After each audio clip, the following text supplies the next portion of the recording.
Hello my dear friends, family members and my YouTube subscribers. అలాగే subscribe చేసుకోకుండా follow అవుతున్న నా ఫ్రెండ్స్ అందరికీ థ్యాంక్ యూ సో మచ్ అండి. నేను ఇప్పుడు క్లీనింగ్ గురించి చూపిస్తున్నాను. ఇదే షార్ట్ వీడియో పెట్టానండి. దాన్ని ఎంతగానో ఆదరించారు, లైక్ చేశారు. థ్యాంక్ యూ సో మచ్ అండి.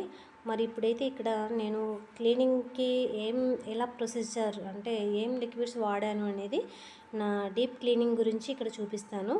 ఇది ముందుగా చెప్పినట్టుగా ఆ వీడియోలో నేను నా సొంత ప్రయోగం అయితే కాదు, ఇది ఒక సిస్టర్ చెప్పారు, తను ప్రయోగం చేశారు, అది ఎలా వర్కౌట్ అవుతుందని చెప్పారు. అయితే ఇది అసలు వర్కౌట్ అవుతుందా లేదా అని ఒక డౌట్ తోటి అయితే నేను కూడా ప్రయోగం అయితే చేశాను. నాకు చాలా బాగా వర్కౌట్ అయింది. సో నాలాంటి వాళ్ళకు ఉపయోగపడుతుంది కదా అని చెప్పేసి అయితే ఈ వీడియో షేర్ చేస్తున్నానండి. థ్యాంక్ యూ సో మచ్ అండి. మరి ఈ వీడియోని కూడా చూసి మీరు కూడా ఫాలో అవుతారని నేనైతే ఆశిస్తున్నాను. ఇంకా వీడియోలోకి వెళ్దామండి. మరి ఈరోజైతే కుకింగ్ వీడియో కాదండి. కుకింగ్ తర్వాత మరి గ్యాస్ స్టవ్ అయితే మురికి అవుతుంది కదా, మరి మురికైనప్పుడు దాన్ని ఎలా క్లీన్ చేయాలి?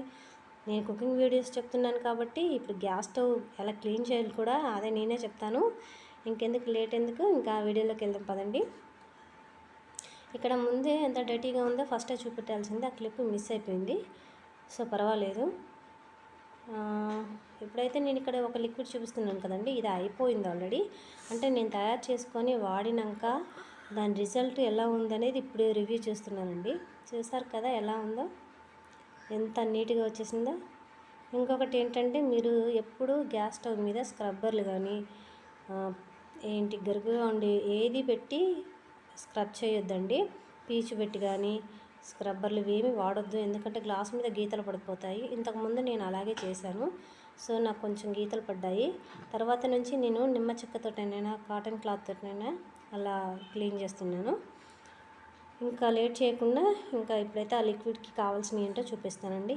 ఇవేనండి సర్ఫ్ లిక్విడ్ అయినా పర్వాలేదు, ఏ సర్ఫ్ అయినా పర్వాలేదు, సర్ఫ్ అయినా పర్వాలేదు, లిక్విడ్ లేకపోయినా. ఇంకొచ్చేసి సాల్ట్, ఇది బేకింగ్ సోడా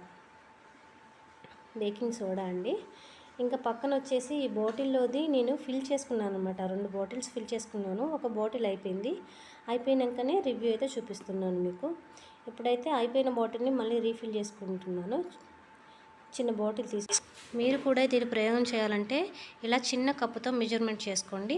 అప్పుడు మీరు కొంచెం క్వాంటిటీలో చేసుకుంటే మీకు కూడా తెలుస్తుంది. ఇక్కడైతే 1 కప్పు నేను సర్ఫ్ లిక్విడ్ తీసుకున్నాను, 1 cup water and 1 spoon baking soda, 2 spoons salt.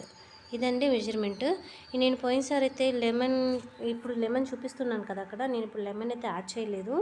పోయినసారి నా దగ్గర వెనిగర్ ఉంటే వెనిగర్ యాడ్ చేశాను. దాని ప్లేస్లో మీరు నిమ్మరసమైనా యాడ్ చేసుకోవచ్చు, లేదంటే యాడ్ చేయకపోయినా పర్వాలేదు, అది ఎక్స్ట్రా పర్పస్కి అంతేనండి. ఇదేనండి లిక్విడ్ అయితే. మరి తయారు చేయడం ఎంతో ఈజీ కదా, మరి క్లీనింగ్ కూడా అంతే ఈజీ అండి. మరి తప్పకుండా నా వీడియోని ఒక లైక్ అయితే చేసి షేర్ చేయండి friends. Thank you for watching.